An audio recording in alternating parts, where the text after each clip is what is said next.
Okay, I think we could start. Good morning. So, okay, let's recap what we did last time. Okay, so we derived NSBC beta function of the running coupling or physical coupling, and we say that the numerator basically what we want to focus on is the existence of so-called the superconformal fixed point, mean that the point where the beta function equal to 0 at certain coupling. Okay, so the theory can start from the UV Lagrangian that you have and then flows to the infrared. One of the behavior in the infrared that we would like to study is when there is a 0 beta function, okay, at certain coupling. This coupling can be large or whatever, but we don't care. There just exists a 0 of the beta function, okay? And this is the condition of the 0 of the beta function we derived last time, okay? So now today we're gonna move on to study the behavior of this in various theory, including supersymmetric QCD.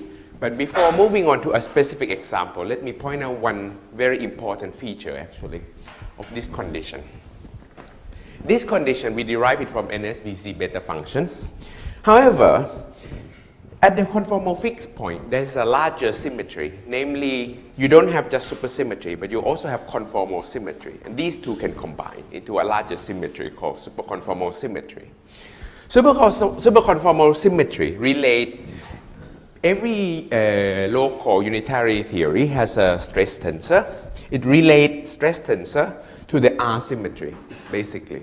This is the relation that due to superconformal symmetry. I think I would discuss this further, but I don't know how much time I will have to derive, but I will sketch some of this argument, okay? And so at the fixed point, at the superconformal fixed point, the scaling dimension, I mean delta actually, sorry. And the R charge, Ri, are related by this relation. In 4 dimensions, this is delta I equal to 3/2 Ri. This relation is only true at conformal fixed point. You cannot use it outside. And I will emphasize that this is only true for only gauge invariant object. Okay? But this I will go into detail shortly. But okay, fine. So then you can relate this to the delta, which is 1 plus 1/2 gamma. Okay. Then after that, you can, sorry, I said it too fast. This is true for chiral object, okay? Not just gauge invariant, to the chiral object, okay? Gauge invariant has a further condition, okay? I'll state. So let me correct. This is true for chiral, okay?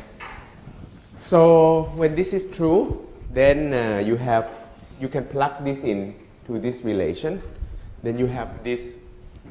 So you can manipulate the delta. So plug delta here and solve for gamma. And you plug the gamma back. You have this relation. Okay, after simplification.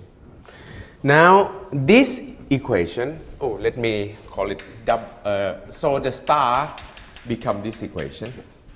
This equation, let's call it double star, okay? It's an equivalent relation. These two are equivalent at the fixed point because you use the property of the fixed point, okay? Now, this turns out also to be the condition for the R symmetry to be anomaly free. Is it obvious to you? If it's not obvious to you, have a look at this diagram. So you want to compute anomaly of the gauge U1R.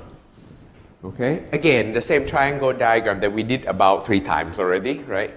So what you do, you put 2 generators, TA, TB, and then the current. But this is abelian, so you factor out from the trace, right?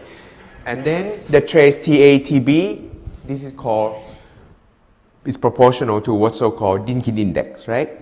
So you just multiply Dynkin index times the R charge of all the fermion in your theory, okay? One fermion that you have for sure is gaugino. Do you agree? and then times the Dynkin index of the representation Ri for the chiral, for the ith chiral, times the R of the fermionic partner of the ith chiral. This you agree? Okay? Gaugino by definition has to have R charge 1. So you obtain this. Gaugino is in the adjoint representation because it's in a vector multiplet. Vector multiplet always in the adjoint representation of the gauge symmetry. Okay? So you have this plus this, and recall that fermionic partner of the ith chiral has the R charge Ri minus 1. Ri being the R charge for the ith chiral. Okay? This is why this is the same as this relation. And if this is 0, it means it's anomaly free. Okay?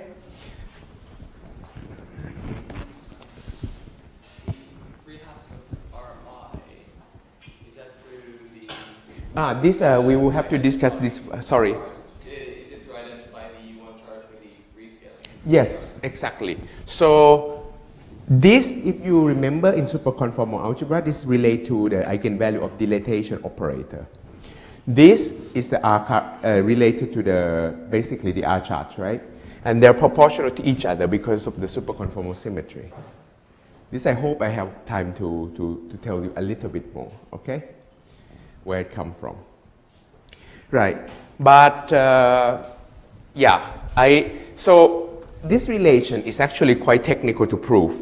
You can, if you're really curious, you can look at 8.5, it's actually 8.5 in my note. I derive all of this relation, okay?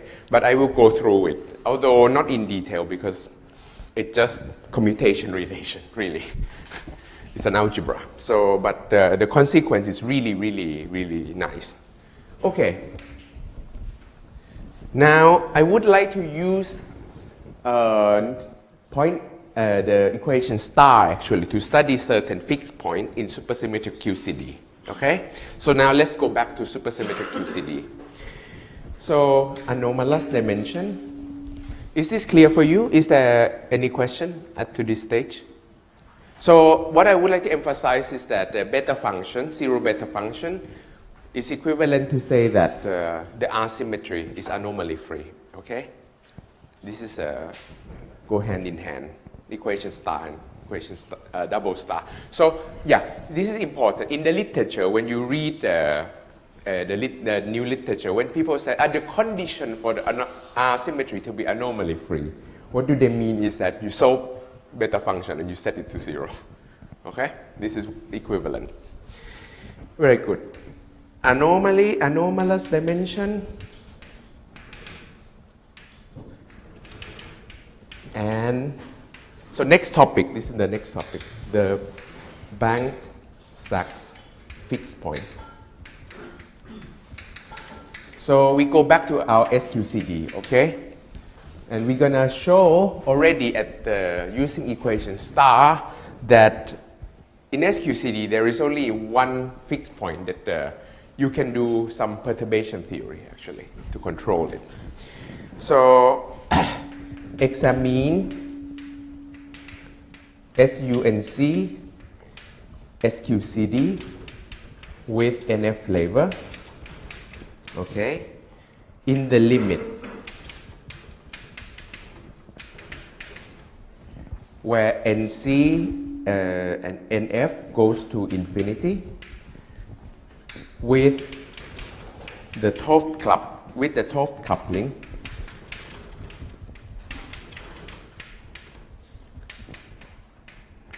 lambda equal to G square NC goes to 0. Okay.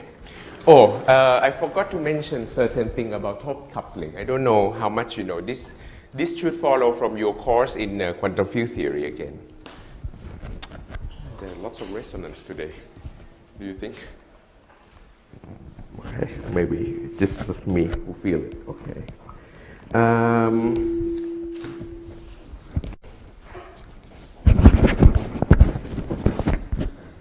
Okay. So basically, when you have the non-abelian theory, you can form another dimensionless coupling, the lambda, okay, which is the combination of gauge coupling and NC together. And Actually, when you do diagram, this is what you do the expansion over.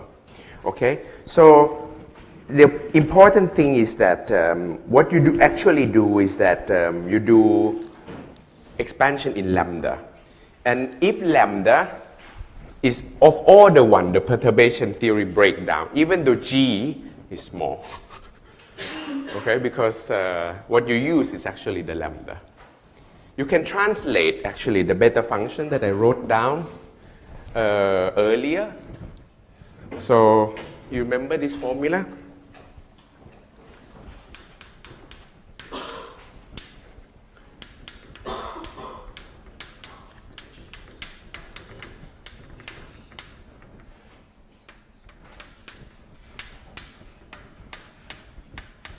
You remember this beta, NSVC beta function for SQCD. If you want to write it in terms of lambda, this is simply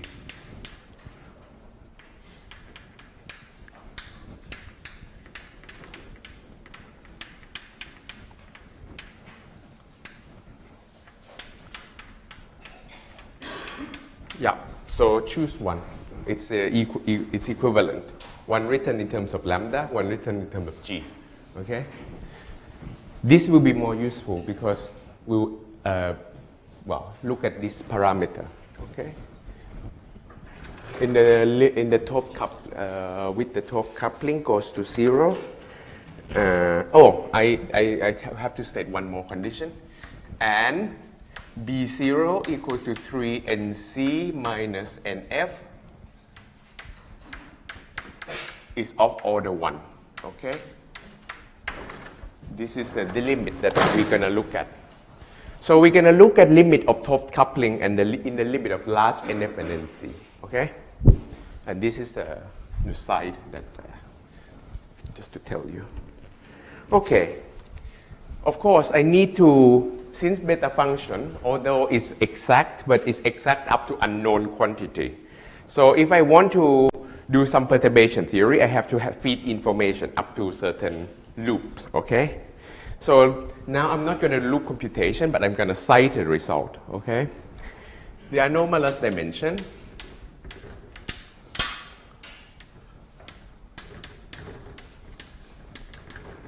gamma 0 of Q and Q tilde is of the form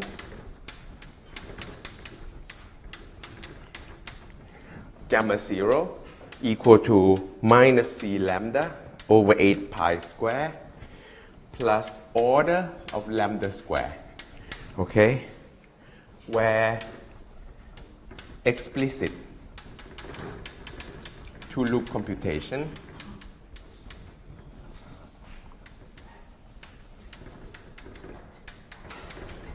shows that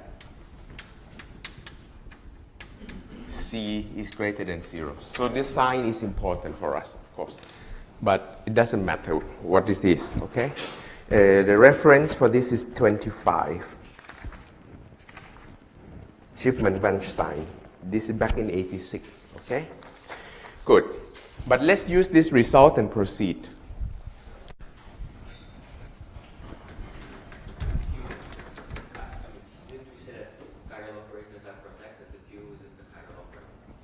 Sorry? Q operator is protected, right? Yeah. But why does it get anomalous dimension? Q operator is It's protected. chiral, right? So dimension is fixed. No, wait. So anomalous dimension for chiral, we use it all the time. This is where it's enter there, right? At this formula should be used at superconformal fixed point. Right. Okay? This is. Yeah. Okay. And R charge, okay. If you want to use the free charge, you see, is 2/3, but then R charge can also get shift at the fixed point by certain amount because R charge and scaling dimension are related. Okay, it has anomalous dimension. Could be large, could be small. Yeah. In this case, it's proportional to lambda. Lambda should be small. In this case, we look at the case where gamma 0 is small. Okay. If it's large, we're out of the perturbation theory. Yeah, be careful of the word protected. I mean here, protected means that it can gain an, in this case, it's, of course it has anomalous dimension. It's n equal to 1 theory in general you have. N equal to 2, n equal to 4, no.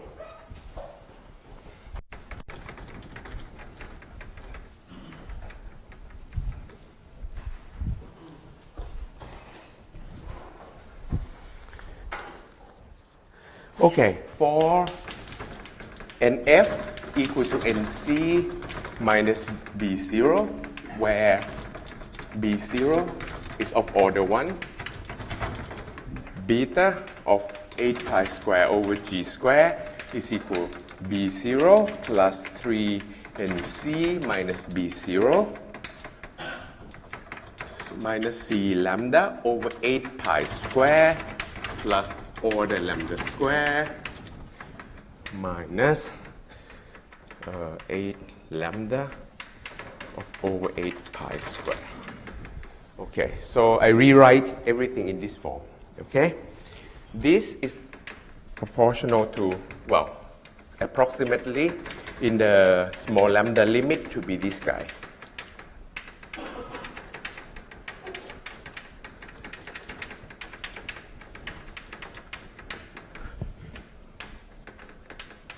After simplification, you should have this formula. Okay? And written in terms of beta of G. Let me see. I should erase. It's here.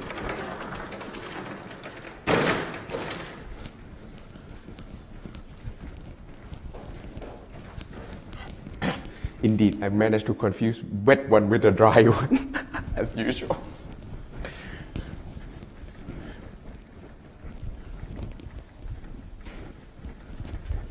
So the beta function you wrote down just now is the beta function for lambda?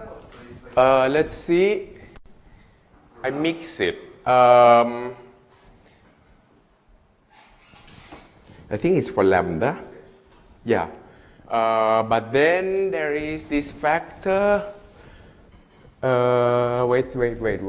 My lambda is G square NC. So this is lambda. No. It's for this guy. It's for this guy. Sorry, I changed the notation, but it's correct, I think. Yeah. You just plug this G square NC in, and it's I think it's the same. Yeah.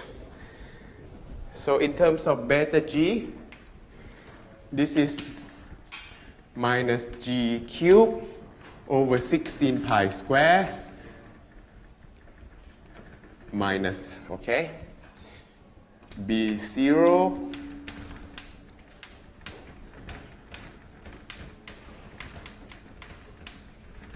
okay.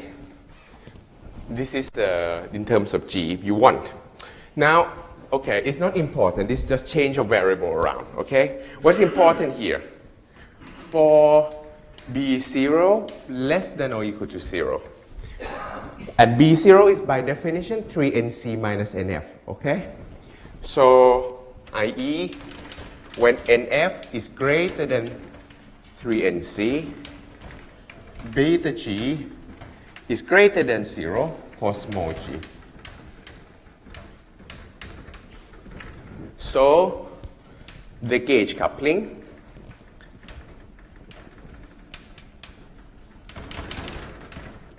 flows to 0 in the IR. So you have this, and it flows to 0 with to G equal to 0. This is what's so-called beta G greater than 0. Okay, this is called IR free. Okay. So if the flavor is too large, of course the theory is IR free. This is as expected. Okay, not in contradict with any previous knowledge. Okay, and we even define the bound here. Okay. Now, if for beta, for B0 greater than 0, i.e. when NF less than 3NC, beta G less than 0 at small g. But in addition, observe that there is a 0, right? So beta G star equal to 0 at G star square equal to 8 pi square B0 over 3C NC square.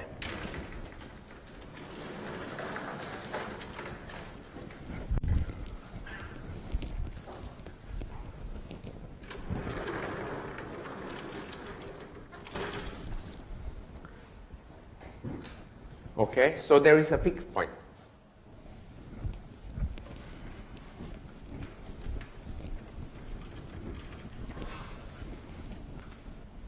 Okay, and of course, if there is 0, the sign is opposite on each side, right? So when G is slightly larger than G0, G star, beta is greater than 0. When G is slightly smaller than G star, beta of G is less than 0. So what the picture you have is that you have value of G star and it's flow this way, and this is G equal to 0. Okay?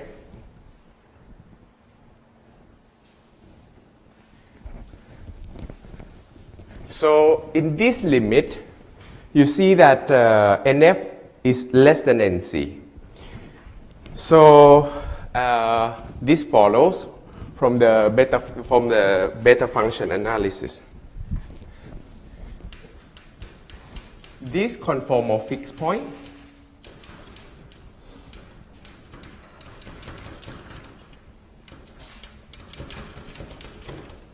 for NF slightly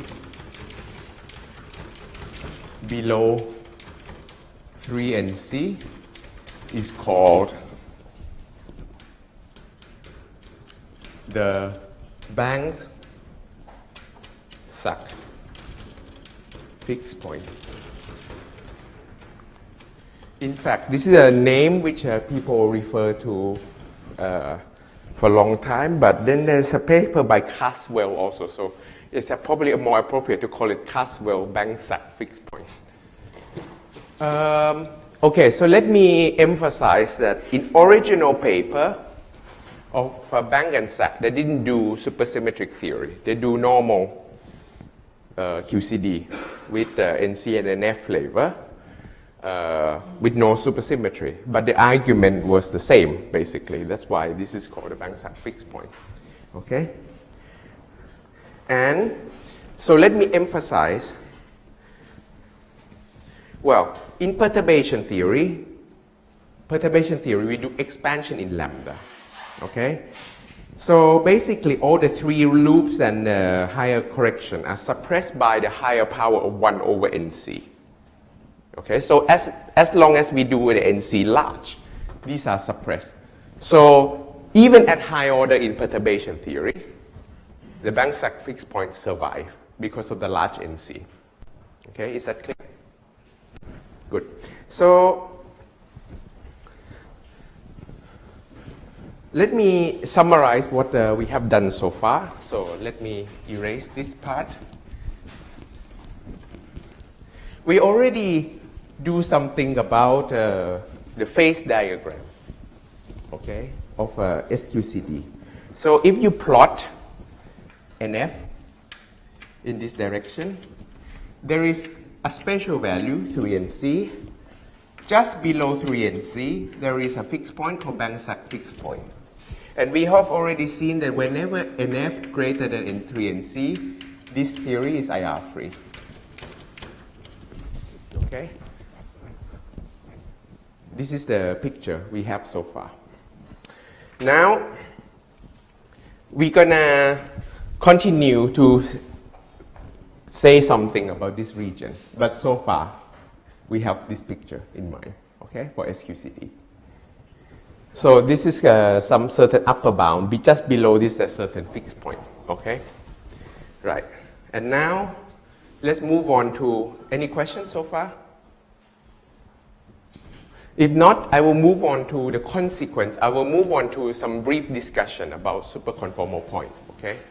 So this is a, well, conformal point and superconformal point, and this is going to be important for our discussion in the later.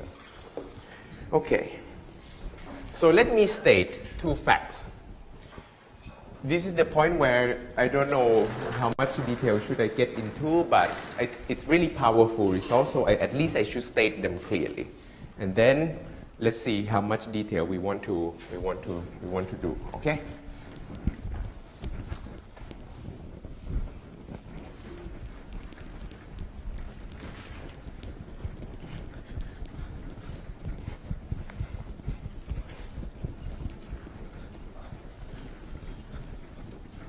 So the two results I would like to state are the following.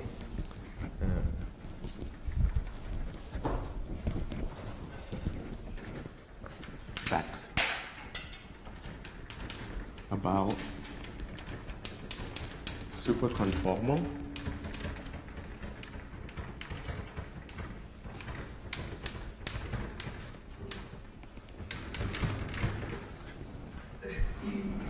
So, okay. The first one is the called unitarity bound.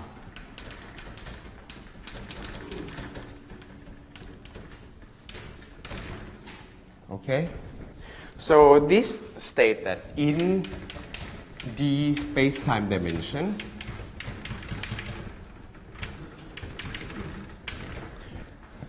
with d greater than or equal to 3, the scaling dimension of a scalar operator O needs to satisfy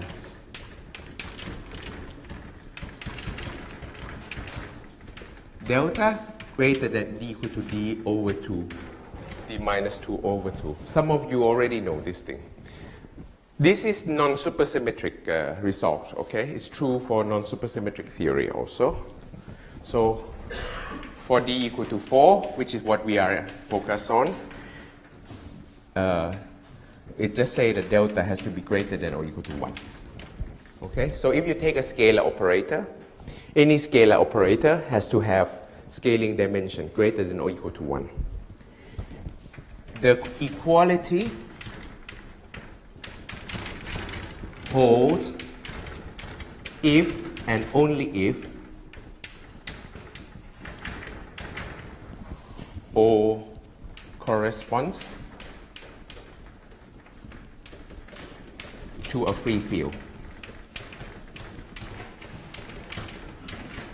Okay? And I should remark no SUSY required for this statement. This statement is a pure superconformal field theory statement. Okay? So what you could do, so I will not, let me sketch the proof by reading it from my note really. So, well, it's just an algebra of the superconformal, of the conformal algebra. So you have, roughly, you have translation, you have Lorentz generator, you have dilatation generator, you have a spatial inversion, and then you have brackets, because they are algebra. Then you can look at the norm of certain operator hit by, say, the momentum, the translation. And then, well, this is relate you to basically the dimension, the scaling dimension, and so on. And then you look at norm of this guy and norm of the square of this guy. This is roughly what I wrote in the note. And since norm has to be positive or 0, then you get the bound, okay? So this is how it goes, roughly. This you can find in any conformal field theory textbook, okay? This is standard. Okay. Now, there is an important result.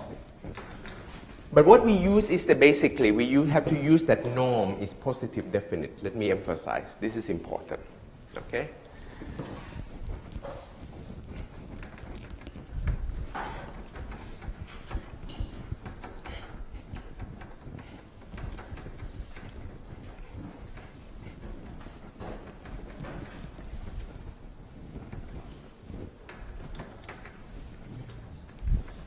Now, the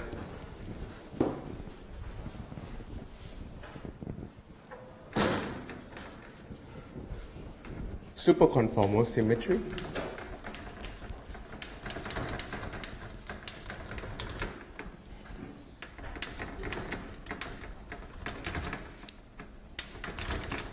in D equal to 4. Okay. Okay. So in addition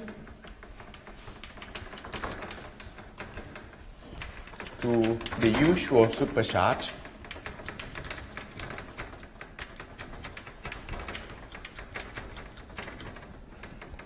Q alpha dot bar of scaling dimension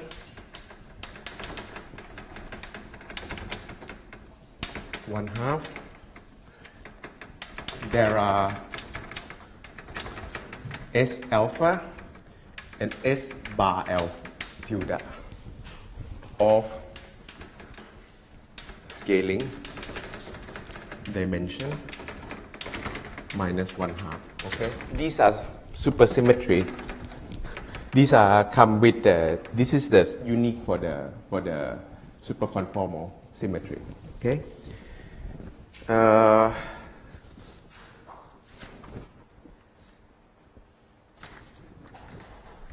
So, if you know that okay, these are superpartner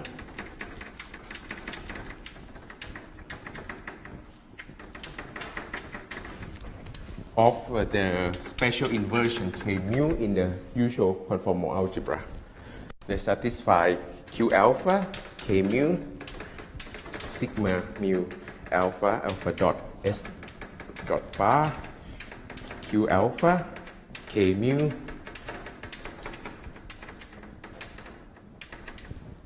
S alpha. Okay? So basically, well, these superpartner of the special inversion in the usual conformal algebra, special inversion in the conformal algebra has a superpartner. This is S and S bar. Okay? This is where the when you supersymmetrize the conformal algebra, this is where it comes from. Okay? So now there is a important commutation relation that you should look at.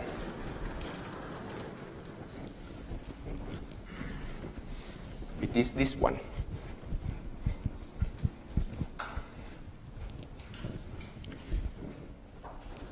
S alpha dot Q beta is equal to mu nu alpha dot beta dot M mu nu. This is Lorentz generator, okay?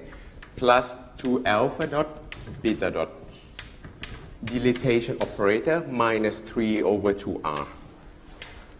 This is where this 3 over 2 comes from, okay? R is the generator of the U1 R symmetry transformation.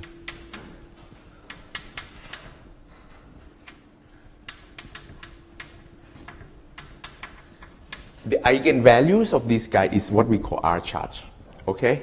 And the eigenvalue of the D, the dilatation operator, is what we call scaling dimension. And this commutation relation gives rise to the 3/2 R that I mentioned earlier, okay? The detail is in the note. Again, I'm not obtaining. So, okay. But I will state that in D equal to 4, the scaling dimension of a chiral operator is related to its R charge R by delta equal to 3/2 R. Okay, the proof was one step using this commutation relation. Is in the note. Okay.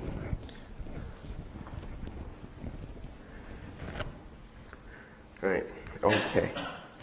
So now let me use these two facts to yes. In dimensions other than 4, it's just a different factor, or? Excellent. Yes. So in 3 dimensions, for example, this is 1. Yeah. In general dimension, yes, there is some. Okay. It's important because you have to define what asymmetry in other dimension. Okay. So asymmetry is different for theory with different supersymmetry. In 3 dimensions, there is a theory which is called 3D n equal to 2. This has U1R charge. Then you can define this R naturally, okay? Then there is a relation that delta equal to R, okay? This is in superconformal 3D n equal to 2. Now, in other dimension, R symmetry can get larger. For example, in 5 dimension, this is the minimal one is 8 supercharges, what we call 5D n equal to 1, okay? R symmetry is larger, but then the R charge, the R symmetry is non-abelian, okay? So to declare it to be U1R, but then the relation work differently. But in 3, for example, this is 1. Okay? Right.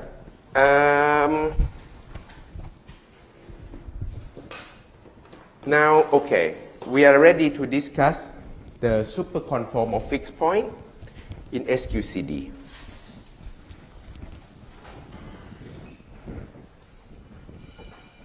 Let me erase this part.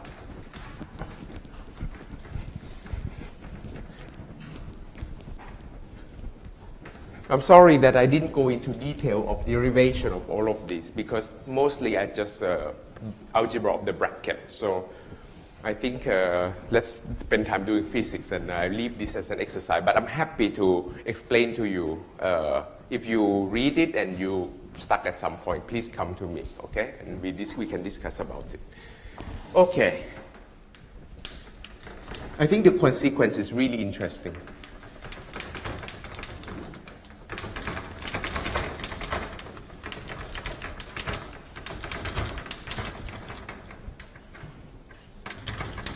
Okay, so we have already seen one, right? Superconformal point in SQCD. This is called Bang-Sak fixed point, right? We just derived it. So now I will show you that there are a lot more many. So, okay, a fixed point requires 0 equal to beta 8 pi square over g square, which is proportional to 3 nc minus nf minus gamma 0. And this implies gamma 0 is 1 minus 3 nc over nf. Where we recall that all quarks and antiquark has the same gamma 0. This, you remember this relation, right? Okay. First, what did you observe from this relation? When I write this relation, are you surprised or not surprised? First of all, have you seen any anomalous dimension which look this exact? This is a feature of a SQCD fixed point. This anomalous dimension turned out to be exact because this relation is exact. So note that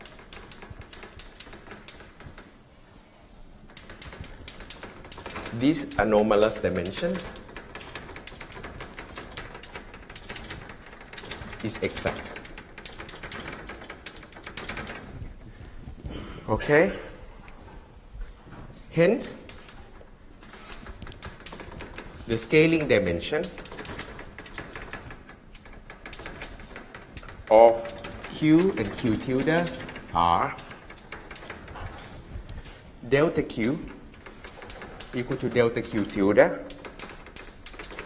And this is our definition of the anomalous dimension. Okay. The factor 1/2, do you remember where it comes from? Because of the square root of z. Okay. The square root.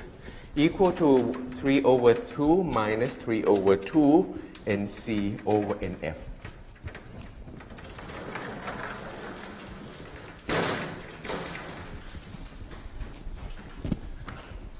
Okay.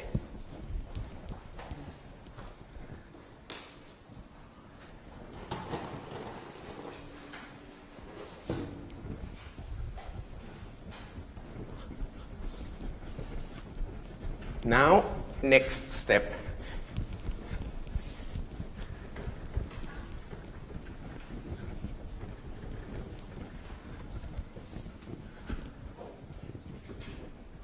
From delta equal to 3/2 R, we obtain the R charge, Q equal to RQ tilde equal to NF minus NC over NF. Do you agree? Have you seen this relation somewhere before? So what does it mean? This implies the non-anomalous R symmetry, right? Okay, we have seen that from the triangle. Now we show it explicitly in SQCD. This implies the non-anomalous R charges of Q and Q tilde derived earlier. It derived earlier. Okay. This is nice. Okay, but we have seen this. We know that zero beta function implies the condition for non-anomalous R charge. We show it explicitly. This drop out just from the zero beta function. Okay? Now, a thing which is even more important, in my opinion, is a necessary condition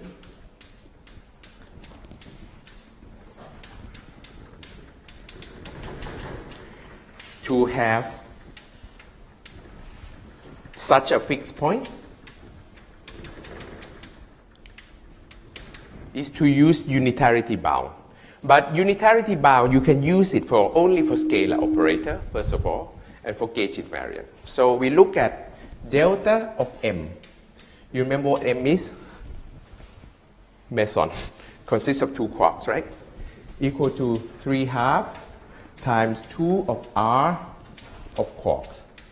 Quarks and antiquark has the same R charge. Okay, so this number 2 have to be greater than or equal to 1. This is so-called unitarity bound. Okay?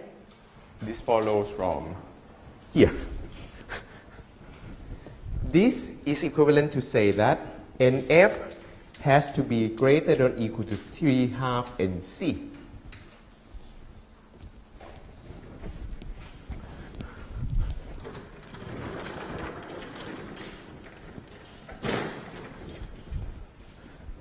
So we can even further improve this diagram, right?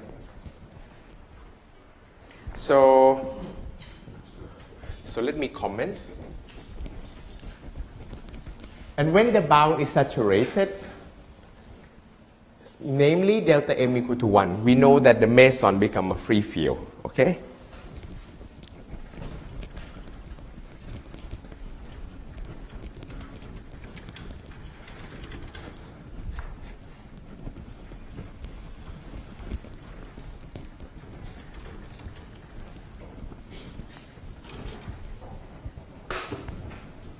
When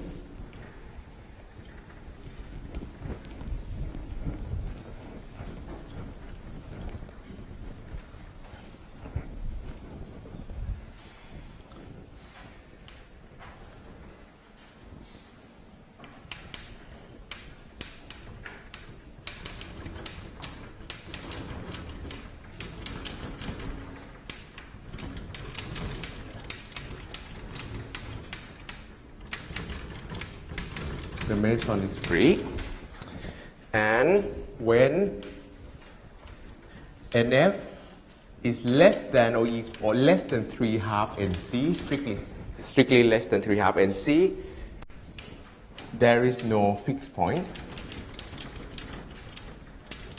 Okay? Since beta equal to the B0 is NC minus NF greater than 0, the theory is asymptotically free at one loop. Okay? So what we can draw here is we have 3/2 NC.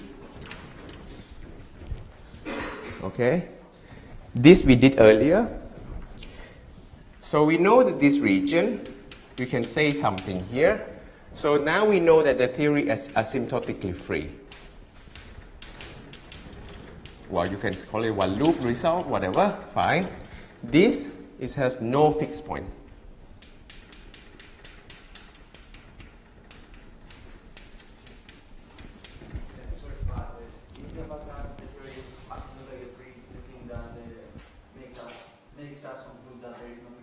No. No fixed point coming from this necessary condition. Asymptotically free at one loop coming from looking at one loop beta function coefficient. This is solid. There's guarantee that there's no, because any fixed point, if you assume there's a fixed point, then you violate unitarity bound. Okay?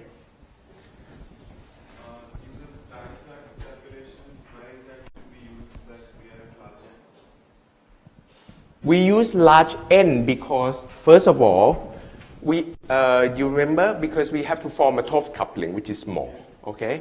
So that we use large N. And there is some expansion.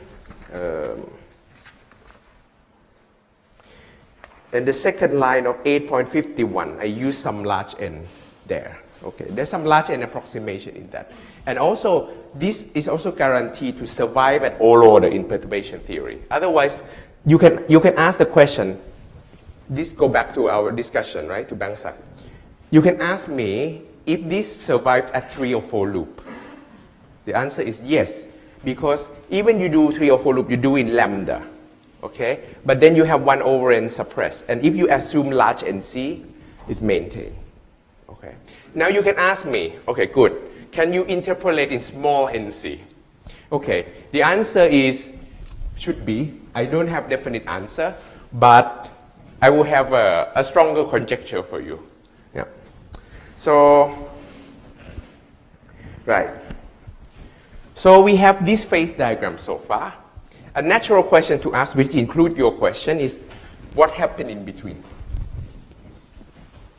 Okay. So we have concluded that this is asymptotic free, meaning that the theory flow from the free theory in the UV. Coupling gets stronger and stronger in the IR, but it never has a fixed point. Never have a no non-trivial fixed point mean that, I should say that non-trivial fixed point. When I say fixed point here is non-trivial. So it flows to a theory. Theory could be confined, okay? For example, this is what people think it's happened here. That the theory are confined and this kind of thing. Okay, we also like to describe this region also, what really happened here, okay? But it's strong coupling. It's very strong coupling theory. Here, the theory is free, is IIR free, the coupling gets smaller and smaller, close to 0. Here, we know only this point that, at large N, we managed to do perturbation theory in a controlled way. Small n is not so much control. But, okay, probably it survives somewhere, but okay, there is a... Then you can always play with the limit, how close you want to be to here also. You can compete the scaling. Suppose that you have a small NC, you can make this closer and closer and compensate, okay? So, because what important is the B0 has an order 1. So, fine. So, we conclude up to this point. Now, observe that,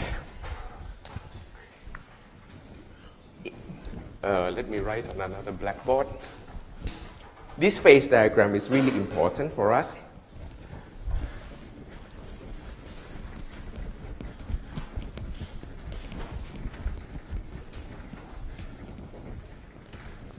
So you see that in this region, you kind of can control some perturbation theory.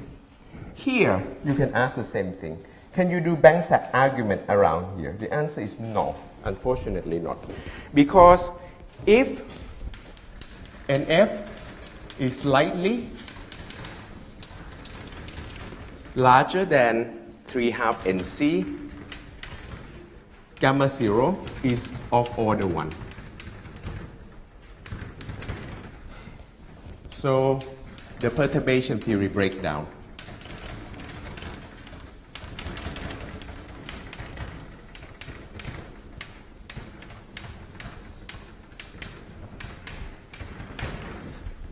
Okay, so what do we have hope?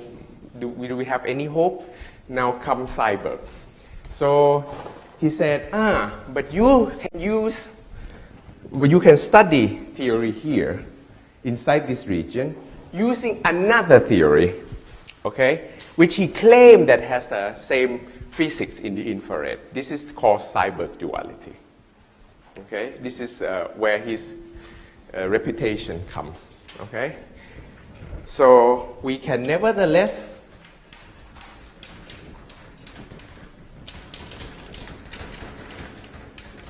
study the theory in this regime using the Seiberg duality.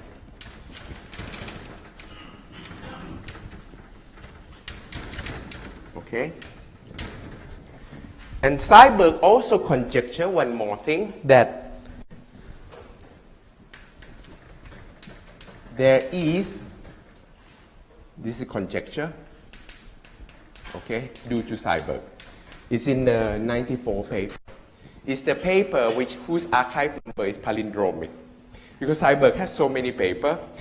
If you want to search this one, it's 94, let me see. This is reference 28. I always remember to search his paper using this method. 94 111 49. So this one, okay? So there is always a non-trivial fixed point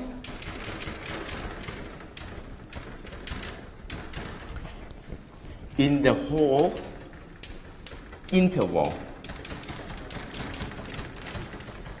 of 3/2 NC less than NF less than 3 NC. And this hence called conformal windows.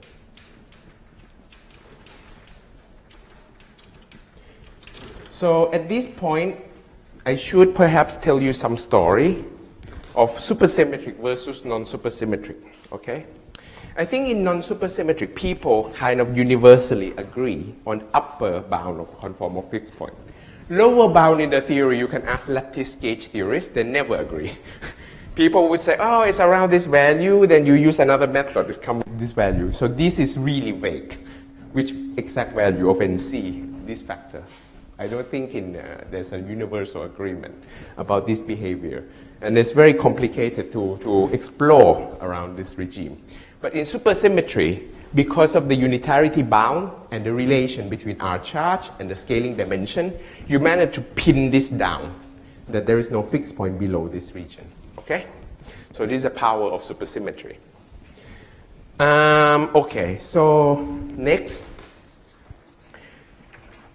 we will do Seiberg duality. So since I start about 5 minutes, give me 3 more minutes. I will state the statement of duality and make some comments, and we take a break and we come back, okay? So this is one of the richest achievement in field theory, I would say. Well, Witten is also another achievement in 95 in unifying 5-string theory. This is, I think, the second one, in my opinion, of supersymmetric field theory in the 90s, okay? So the statement of duality is as follows. So Seiberg states that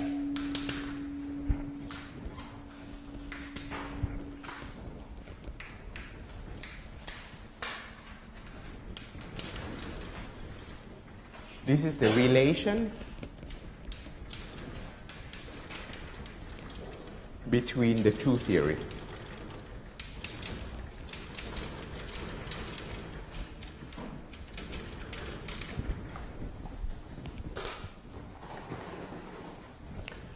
So there are two theories, you have to name them.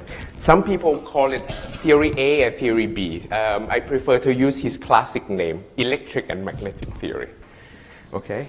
What Seiberg has in mind, I guess, was it's a generalization of electric magnetic duality to n equal to 1.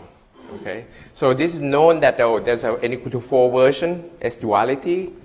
This is discovered a long time, and then n equal to 2 version, Seiberg said, this is my n equal to 1 version. Okay, so this is what he called electric theory and magnetic theory. This name is quite universal in the literature, so I'm going to use it. So this is the SUN gauge theory. We know already this one. With NF, chiral, Q in the up to you. I put it in anti-fundamental representation, and NF, chiral, Q tilde in the fundamental representation with superpotential equal to 0, and I draw this diagram. You remember?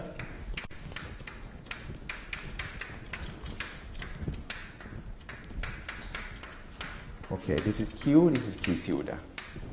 Okay, this is the usual electric theory that we had for many lectures by now.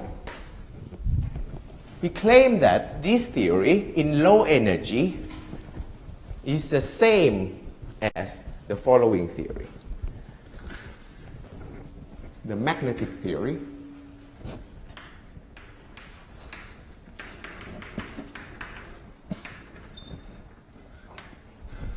This is the SUN prime gauge theory, NC prime gauge theory, where NC prime is defined as NF minus NC. Okay? Gauge theory.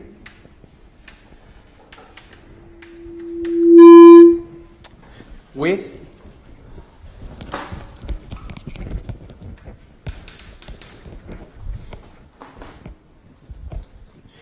NF chirals, Q in the fundamental, and NF chiral, sorry, Q tilde in the anti-fundamental. A set of NF square singlets, which we call big M prime for now.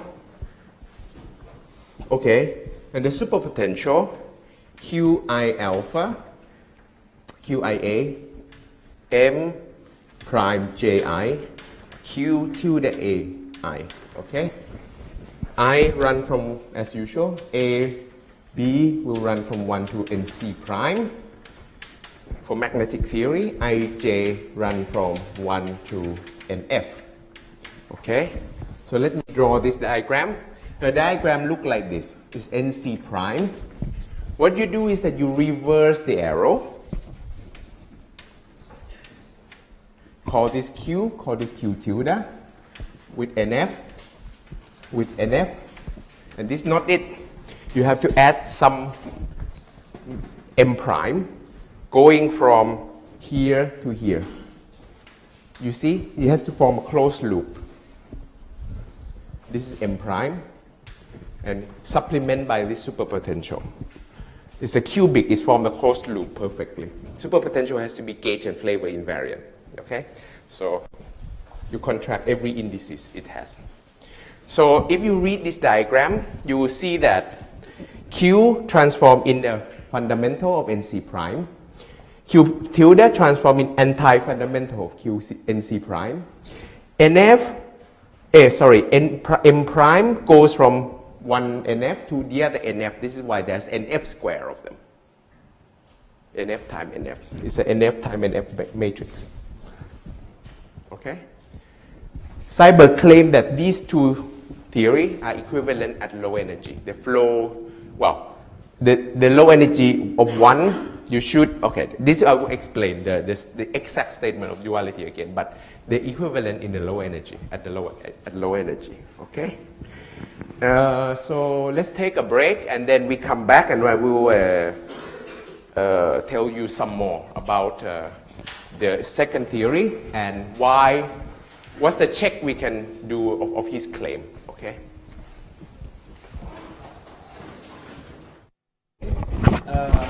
Okay, there are some comments I want to make.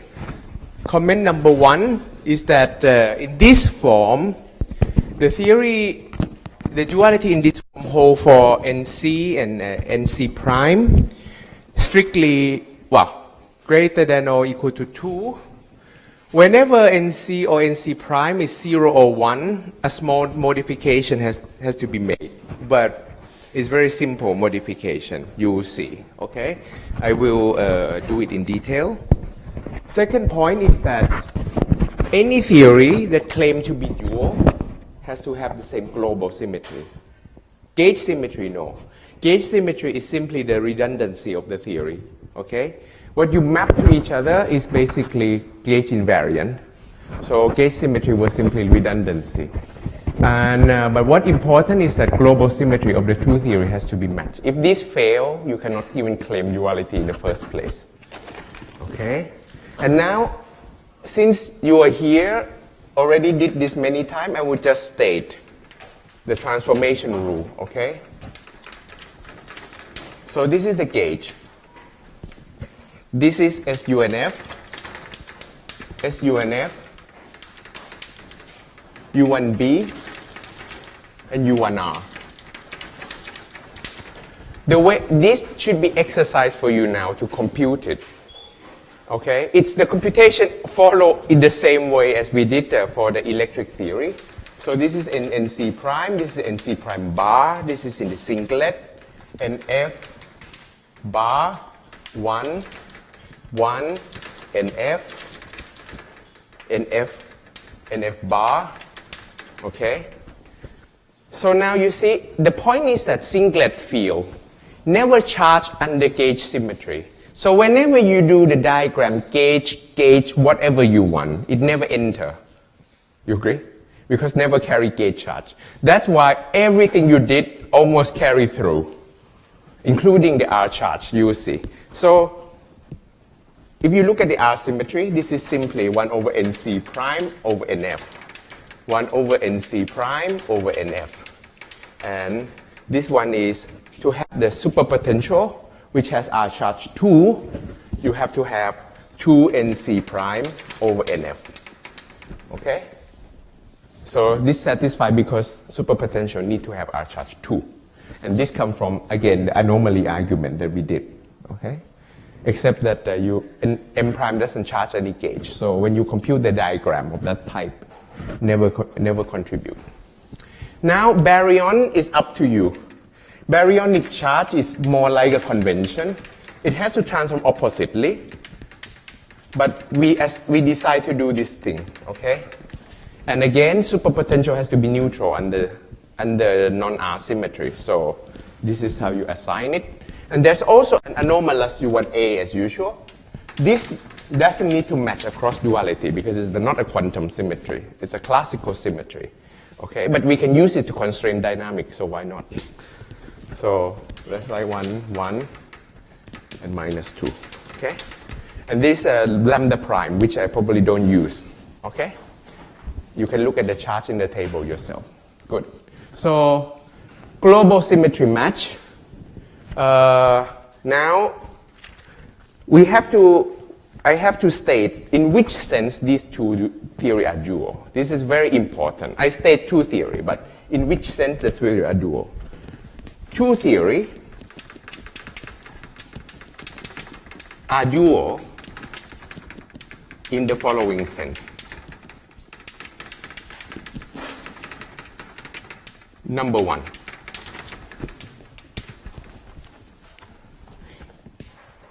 if 3/2 NC is less than NF minus 3 NC, meaning you are in the conformal window, okay? The two theory flow to the same superconformal fixed point in the infrared. Okay? So this is in the situation where you are in the conformal window. Okay? Okay, let me erase this. I want to keep these two. Okay. Now, there is a question during the break whether this whole outside conformal window? Yes.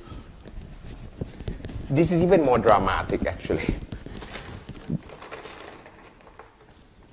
When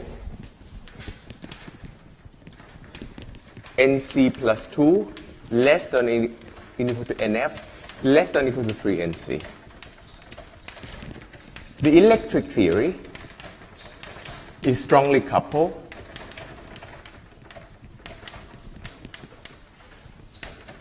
in the IR. Okay? So electric theory has been shown is asymptotically free. So coupling gets stronger and stronger as you flow. Okay? So you cannot do much to study this theory. Seiberg said, use this duality to study that theory because the magnetic theory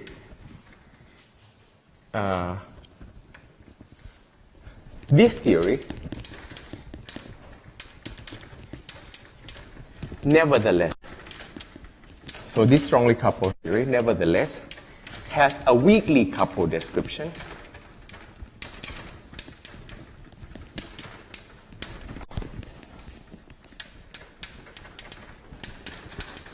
which turned out to be the magnetic theory.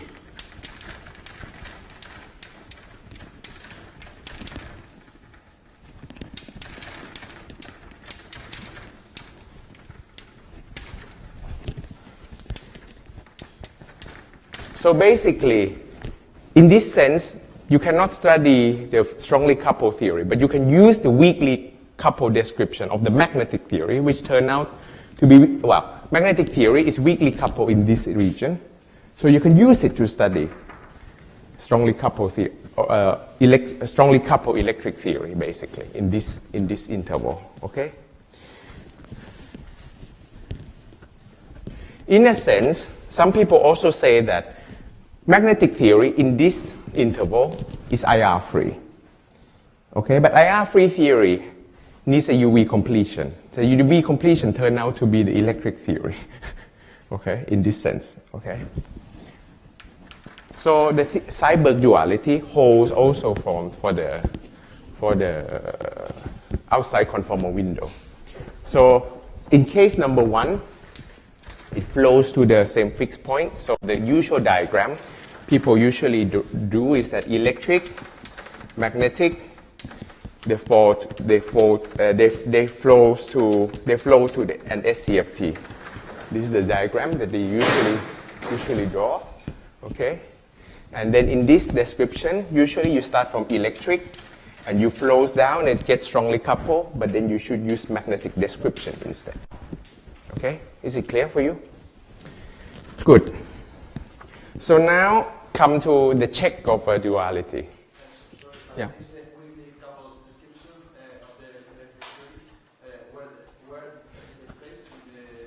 So if it's weakly coupled, you don't need a duality, right? You can study the theory itself. You don't need to go to a strongly coupled theory, which make your life harder to study. That's the point. So, yeah. But it's true that they are dual to each other, whatever regime you are. Okay. Perfect. So, right. So, okay. So next step is to do check of duality. Again, I think I will have to erase this.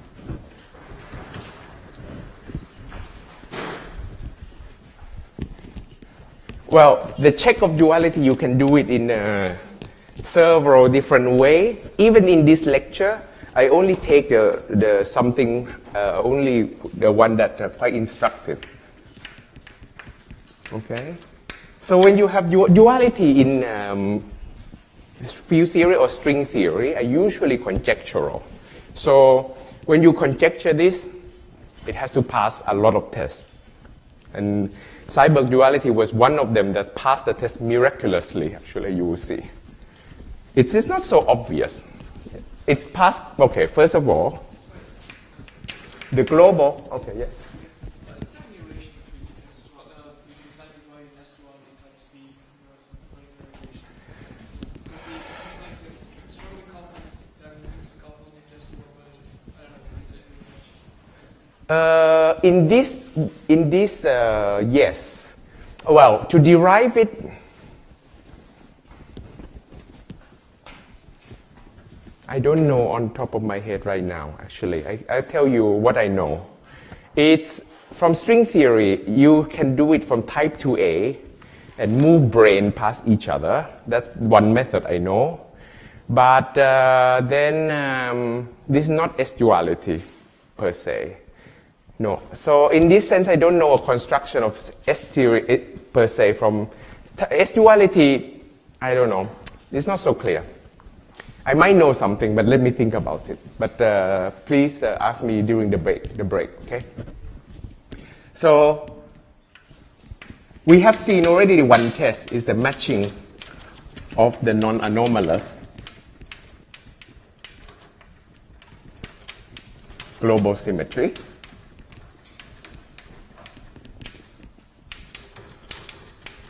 Okay? This has to satisfy as number one. So now let's match the gauge invariant.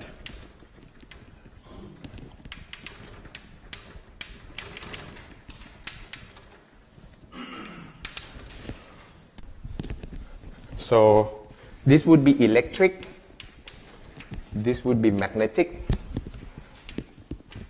Okay, so electric, let's do when NF is generically greater than NC, okay?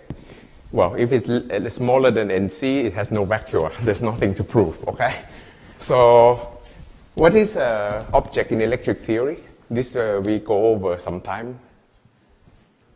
Meson and baryon, exactly.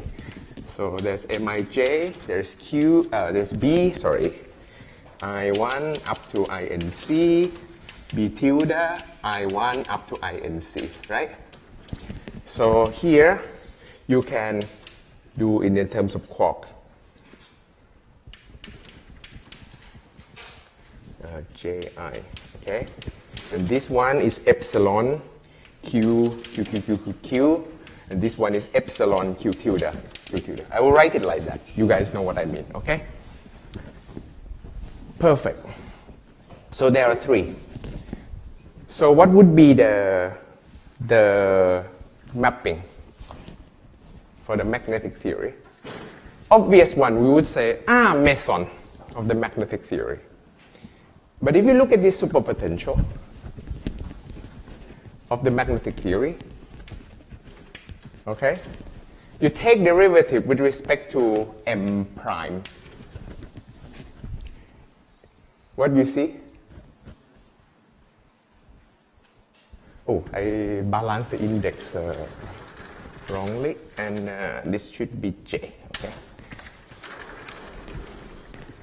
M prime, you take derivative with respect to this, then you get Q,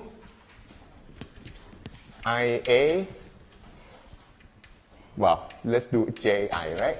Then you get AJ tilde being 0.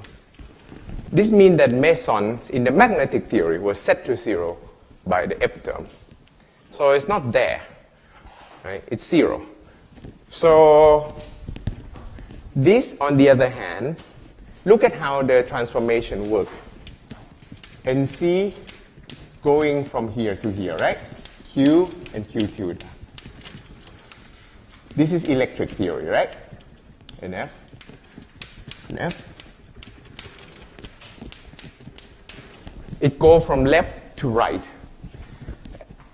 But the meson in the magnetic theory go from right to left. So, okay, first of all, it cannot match, but luckily it's set to 0, so we don't care. So what it can be matched? Object that go from left to right, which is turn out to be M prime. So this is why meson is mapped to the singlet, okay? So M prime carry index J. Now baryon. Baryon is highly non-trivial. So if you have this, look at how baryon transform. It's transformed in the rank NC completely anti-symmetric of a NF, right?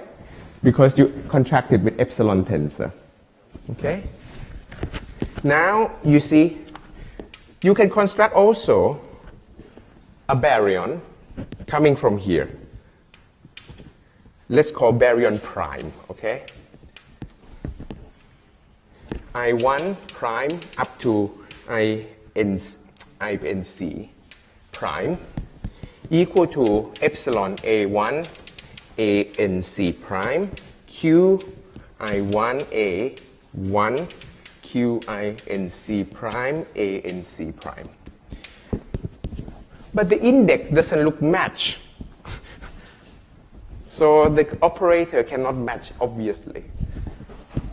So is this wrong or this is right? How do you solve this problem?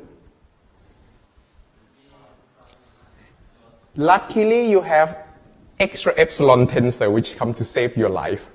So further, you can you define this object, but you have also epsilon tensor in from N1 up to NF. Once you contract, remember NC prime is NF minus NC. So you're left with lower 1 up to NC index. If this is too fast, let me do it step by step, okay? So what you should map is this one. This is correct as I write it, but the explicit form should be this one. So B I1 up to INC should be mapped to what you call star B prime. Okay? With I1 up to INC, where star B prime is just B prime, defined in that way. Okay? With the J1 up to JNC. Okay? Contract with NC prime. Contracted with I1 up to INC, J1 up to JNC prime. Now, do you agree? This has this index balance. You have this because you are in SUNF. This add up to NF. This is why it's miracle. The NF minus NC is really miracle for this purpose. Now you can guess, you can map the baryon prime tilde.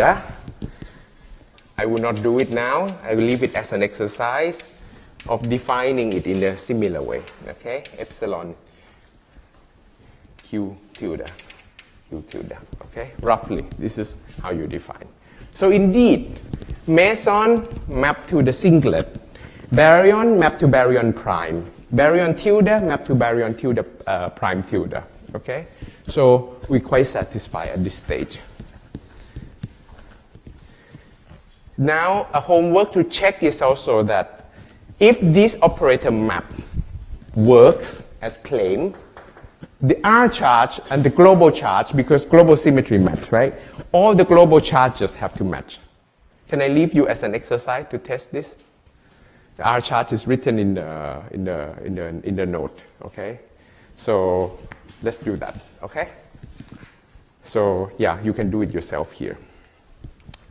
And because of M mapped to M prime, sometimes people were so lazy, including me, so I would drop the prime from here and just call it M. So now you have to guess which M is which, but okay, it's clear from the context, whether you're in a magnetic or electric theory, okay? I'll drop the prime just for convenience, because they are the same object. Some people call this Seiberg singlet, or yeah, so you know what I mean. Now, there is another non-trivial test. I don't know whether I want to do it. I can give you as an exercise. Could be interesting. Okay, let's do it. Or maybe let's not. Okay, so let me, okay.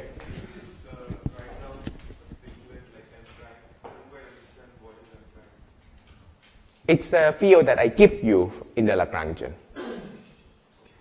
I said that my Lagrangian has SUNC prime gauge vector multiplet. This you can write down, right? My Lagrangian has NF chiral in the fundamental and the Q tilde. And I said, in addition to all of this, I give you something that doesn't charge under SUNC prime. And NF square of them such that they are in the representation NF bar under this. I can give you this. Yeah. Take it as another Lagrangian. It happened to match with the meson. Okay. So now another test you could do is that suppose that you give mass to one flavor in the electric theory. Once you give mass, it becomes massive, of course. You integrate it out in electric theory. Can you do the same in magnetic theory and get the matching? The answer is yes. So suppose you give mass to one flavor in the electric theory, it's corresponding by the operator map. It's corresponding to give mass to something in magnetic theory, then you flows. If duality holds in the first place, after giving mass, it should still hold. Okay, that's a statement. This is called decoupling of flavor. So I think I will skip this. I'll give you as an exercise. Could be instructive, but there are one more test which is super instructive. I think if I skip it, I'm not a good teacher. So this is Toft anomaly matching. So number 3 is decoupling flavor, but I leave you as an exercise to read my note. If you don't understand again, please ask me. Decoupling flavor.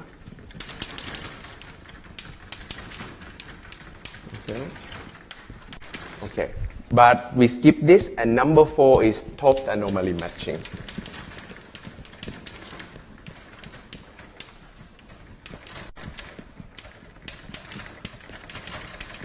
Okay, I have to explain because concept of Toft anomaly nowadays, if you finish this course and you don't know what Toft anomaly is, it's probably my fault.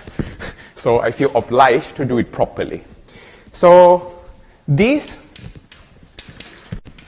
is a stringent test.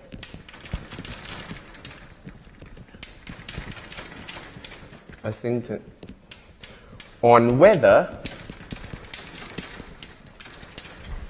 two theories with fermions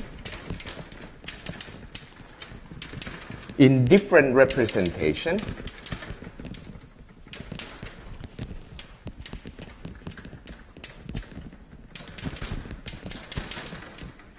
of the same global symmetry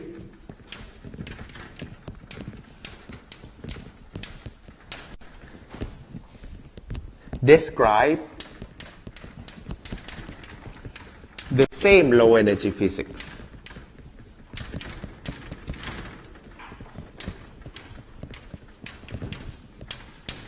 Okay? in the field, in this field, in even modern paper, nowadays there are literature on the on supersymmetric and non-supersymmetric field theory, almost like several papers every week. And if you open the paper, one thing that you will see, almost guarantee, is top anomaly matching. Okay, so this I will use Seiberg duality as an example to demonstrate this point in detail. Okay, so we will go slowly here. Right. So let me state the statement, and then I will tell you what Toft has in mind during that time. Okay. So the anomaly computed in the IR. Well, I could put in a bracket here if I want the anomaly of global symmetries. Okay, these are not gauge anomaly. These are global anomaly. Anomaly computed in the IR must agree with the anomaly computed from the UV calculation using the elementary field. So back in those days, what people had in mind was that, okay, you have some complicated Lagrangian, consists of fermion transformed in global symmetry, theory flows, everything becomes strongly coupled. And as you know, in QCD, you start from quarks, anti-quarks, okay? But in the low energy, what you have instead is a meson. You don't even know, like, oh, it's very hard to tell. Well, the suitable variable that you should use in the IR is really the meson and those things. How do you show that these are the same? How do you show that these are UV Lagrangian that really flows through the IR? So Toft come up with one non-trivial test. This is called the Toft anomaly matching condition, saying that, okay, if I compute anomaly using my fermion variable in the UV, do it, and I'm using the IR variable, namely baryon, meson, or whatever you have, and if they match, you can claim that one theory is a UV description of the IR physics that you have. Okay, this is how he come up. Now for us, we want to compute this in electric theory, and then compute it in magnetic theory. If the claim was the theory are dual, everything should match. Okay, that's the idea. Before getting to the computation, let me justify why this is. Let me present the Toft argument why this is a test. Okay, so justification. This I take from the original Toft paper. Okay, suppose that the massless fermion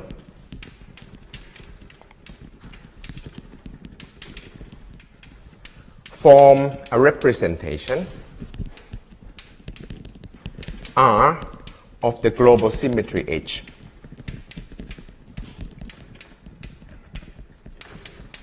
Okay?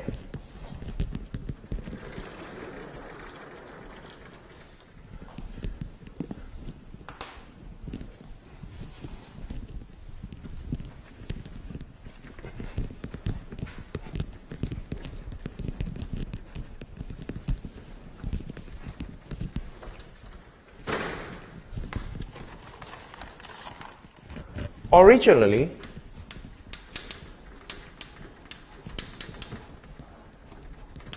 H is not gauge.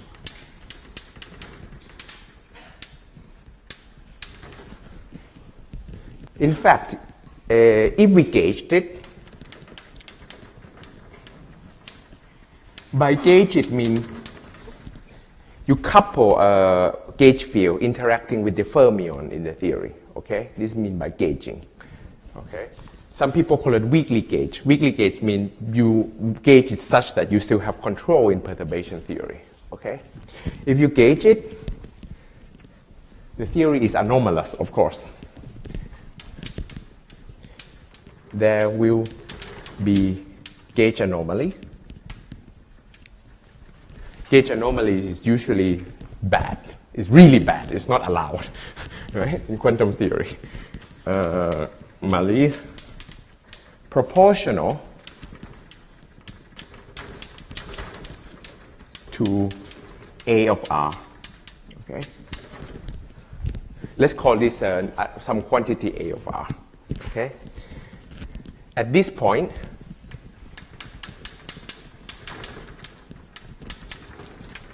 the theory is not well defined.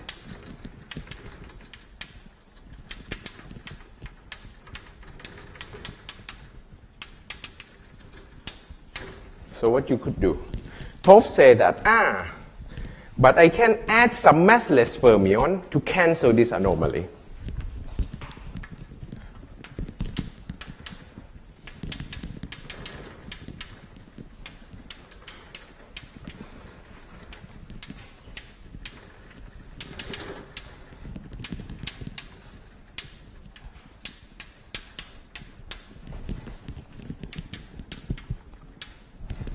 Fermions in another rep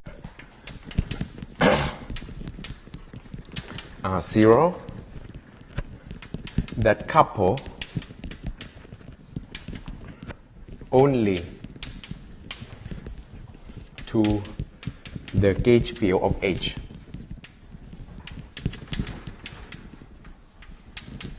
Okay? The rep R0 is chosen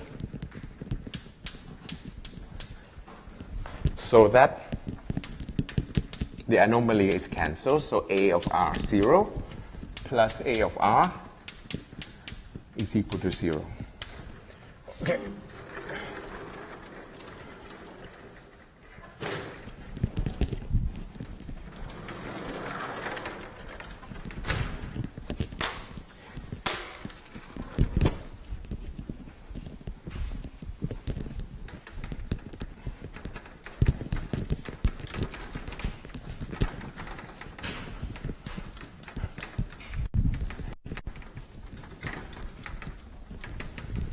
Okay. Suppose that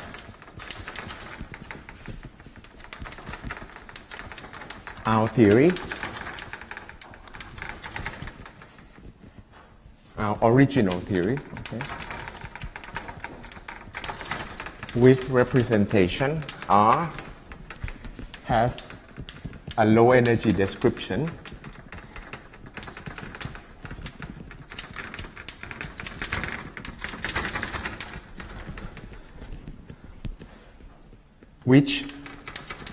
in which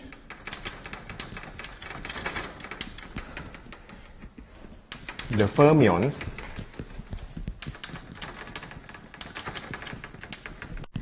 are in the rep R prime. Okay? This is representation of probable symmetry still.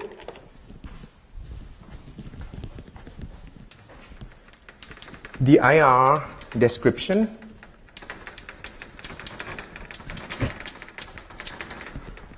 of the combined theory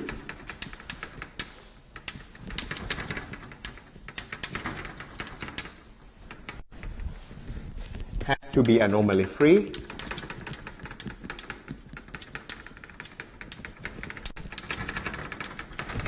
because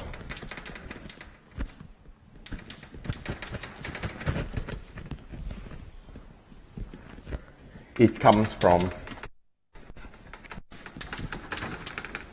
the anomaly-free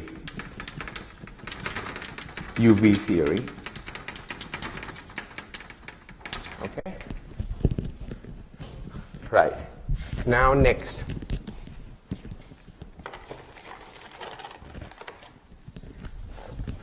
Since additional massless fermions stay the same, you have A of R prime plus A of R0 equal to 0. And then you equate these two. So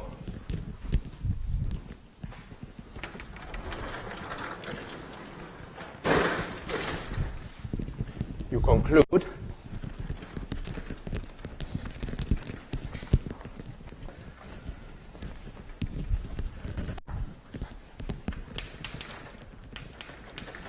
A of R has to be A of R prime. And this is called the total anomaly matching condition. Okay? So, excellent. So now, yeah. Why do the additional fermions stay the same? Because this is not in the original theory, right? In the original theory, this is the, so you have a combined theory which flows to be anomaly free, but this is not in the original theory. This, the additional fermion is not the original theory. So if you compute it, it's only coupled to the gauge field H, right? When you flow, this thing stay the same because it's the additional part that you add in. But why cannot this coupling with the gauge field of H? No. But this is because of the well, this is the other part that you just add. How do I? If you put a coupling there, why? And if you are considering a combined theory, why cannot this coupling still run?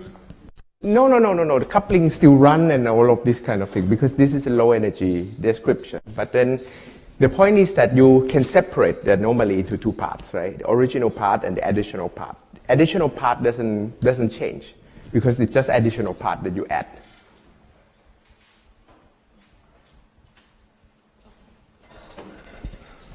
So when you're talking there about the combined theory, you're saying adding those massless fermions will be represented in R0, right? Yeah, original fermion is in R0. Okay, you add it to cancel the anomaly if you gauge it. If you don't gauge it, there's no need to add. Okay, this is the heart of the argument. The heart of the argument is that you weakly gauge this symmetry H, which is anomalous. Okay, so if the global symmetry means that the theory are fine. Okay, but Toff say that I want to obtain the statement of matching. So my proof is that I weakly gauge this symmetry. Once I weakly gauge, the theory is sick. So you have to bring fermion somewhere to cancel this anomaly. But this is external fermion that you bring in. Now you flows. Of course, fermion in the original theory changed representation. It changed from R0 to R prime. Okay? So, from R to R prime. Say it wrong, sorry. R to R prime. It changed from R to R prime. But the additional one that you add was still in the same representation as before because this is, you just bring in to be in that representation. And representation of, and global symmetry of the UV and the IR are the same, right? So it doesn't matter. So you stay in that representation because the additional that you add in. But since the N theory is also anomaly free, so you have A of R prime plus A of R0 equal to 0. So, and then you obtain this. To answer your question is that you add in, and you specify that new fermion that you add in is in R0. That's why it stays in R0. R0 has, it's coupled to the gauge fields because, you see, this can be cured by adding some massless fermion in another representation that couple only to the gauge field of H. This is not coupled to origin. By the way, I should emphasize, this is not coupled to the gauge field of original theory. It's coupled to part of global symmetry that once you gauge, it becomes sick. Is it clear? I don't care what the description, original description inside the gauge theory. I know that my original gauge theory has a symmetry H, which is which has global, initially it has global anomaly.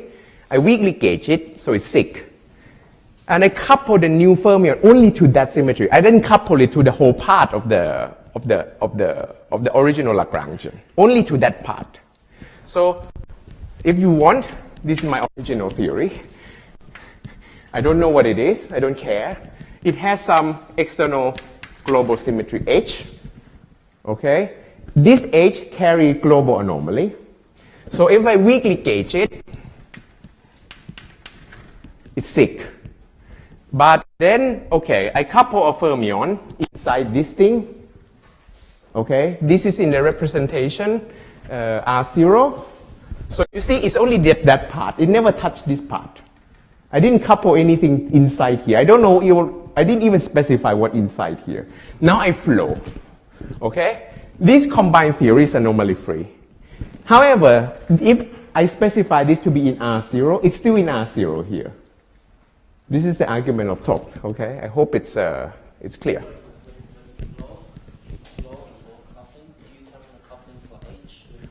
Yeah. So, okay, this is why I have to it's okay, yes. I turn on the both coupling for sure, yes. But this is the weakly gauge coupling that I do to H.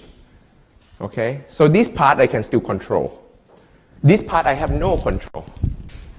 Fermion inside this theory change representation. But fermion inside this I can have control. Fermions are background fields or are they dynamical? Yeah. Is that two things? Which one? H. No, the R0 fermions. R0 is a representation. Fermions in the R0 representations. Well, in the representation of R0, this R0 is basically in the global symmetry, right? Yes. So are those fermions dynamical or are they just... once you weakly gauge, it's dynamical. Okay. Yeah. So this is also the kinetic part. Yeah, there's a kinetic part, of course, yeah. Mm-hmm. Yes.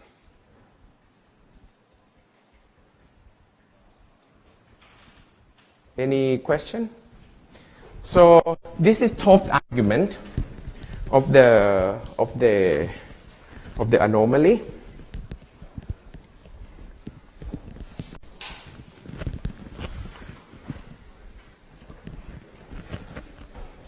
So yes, so H here is a global symmetry of it's a very clever argument because you can bring this part out and you never have to specify the original theory. Toft doesn't care what original theory is. Toft only cares that there is one particular symmetry, H, which is initially global symmetry, and he did this job with the H, okay?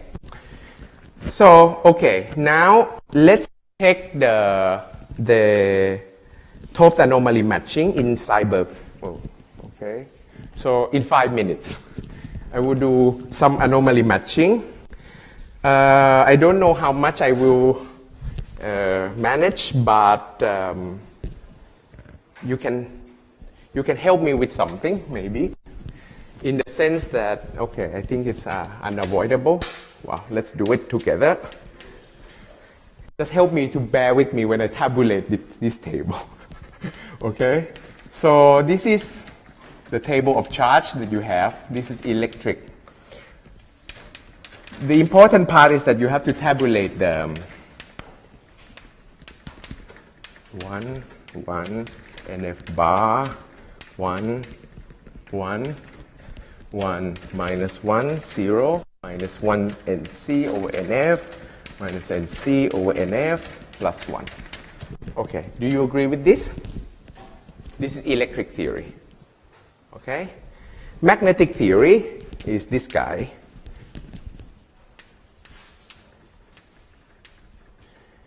Psi m prime and lambda prime. Okay? 1, 1, NF, NF bar, 1, NF bar, NF bar, 1. I hope I didn't make any mistake. If I do, please let me know. 0, 0. Minus 1 plus NC over NF. 1 plus NC over NF. 1 minus over 2NC over NF. And this is plus 1. So why we do this? Because we always use fermion, right, to run in the loop. Now, again, I will do exercise for how many anomaly we want to do. If we want 3, then there are 6 of them we have to do, right?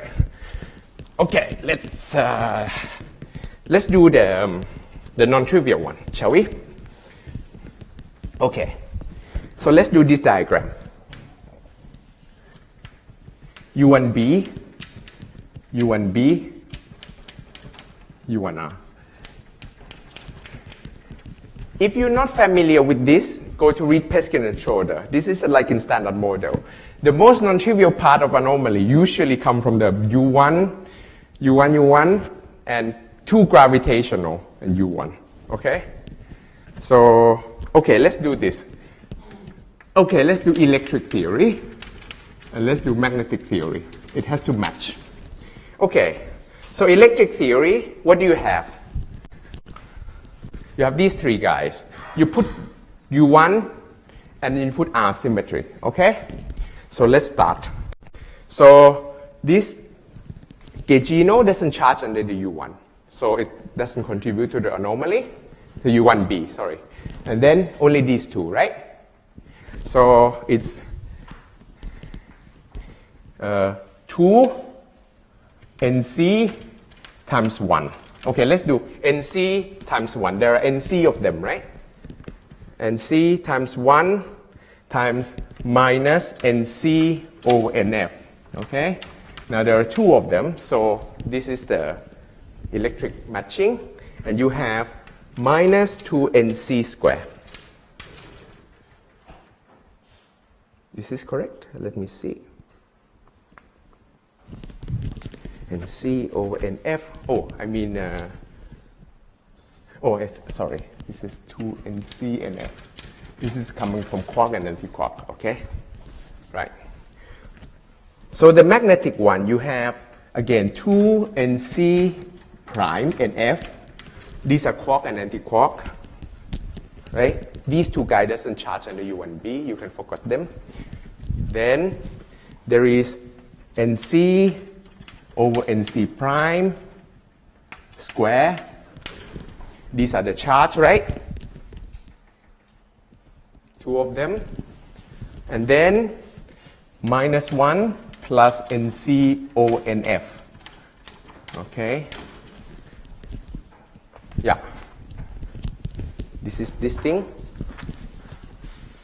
Once you do this, you simplify, you get minus 2 NC squared.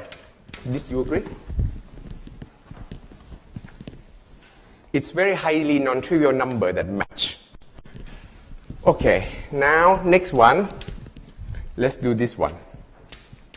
U1R, U1R, U1R. Okay? Now, you see, the non-trivial part contains gaugino now. You cannot avoid gaugino, because the previous one you can avoid gaugino because it's carry charge 0, right? This one you cannot, because you use only this tabulation now, okay? Now, this is 2NC times NF. This comes from quark and anti-quark, 2 of them. They both carry charge minus NC over NF. You agree? Gaugino, there are carry charge 1 and have NC square minus 1. This is adjoint representation. Gaugino is always an adjoint representation. They carry R charge 1. Can you solve this for me? I think you will believe me that this is minus, this is a highly non-trivial number. Look like, oh. So is it minus NC over NF? Cube, thank you. Cube, thank you. You see I do it in NC square minus 1 minus 2 NC square over NF, NC to the 4 NF square. Okay? And then you do what electric theory. This is magnetic theory, 2 NC prime NF minus 1 plus NC over NF cube plus NF square. This is come from the M prime. 2 NC over NF cube plus NC prime minus 1 times 1 cube. Do you agree? Use Mathematica, expand. You get NC square minus 1 minus 2 NC4 over NF square. Are we bored? Okay. You want to do the last one with me? Okay. So last one, observe that you see, oh, square, sorry, this is a Gaussian, okay. This dimension of vector multiplet enter here and here, you see? This is the miracle of Seiberg duality. This is highly non-trivial, do you agree with me? These two numbers match miraculously. It comes from completely different computation. The number match. And the highly non-trivial one, the last one that I will do was the gravitational anomaly with the U1R. And then we have a break, okay? Then we come back next week and then we do the rest, okay? So this one is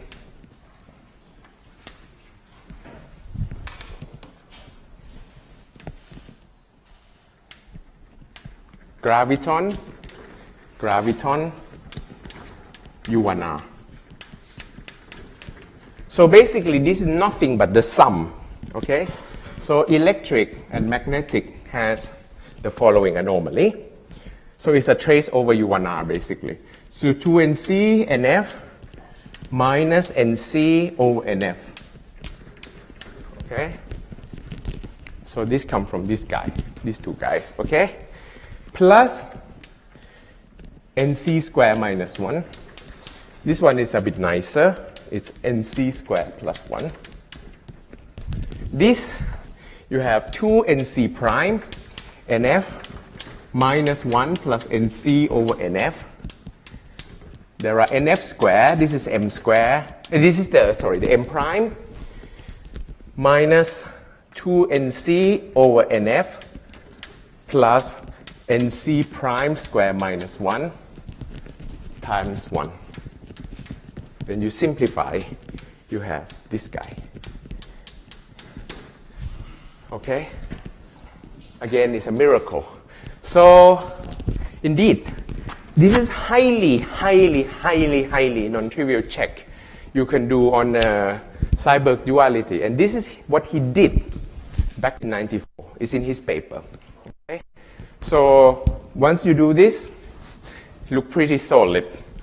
There is even more solid test, in my opinion, is to check using the supersymmetric. So put this theory on a curved space, S3 times S1, and compute something like a Witten index. This is even more highly non-trivial. And it's matched, again, it's not just number that match. This is the whole non-trivial function that match. You will see in the next lecture, this is called elliptic gamma function. The match also using a highly non-trivial identity of the complicated function, okay? But this is topic for the next time. So, yes, I will leave this afternoon, but if you have any question, you're welcome to talk to me during break, lunch, and then come back on Wednesday. Of course, we can talk, and if you have any question on exercise, on any argument of this type, please come to me. I'm happy to answer every question. Okay? Thank you very much.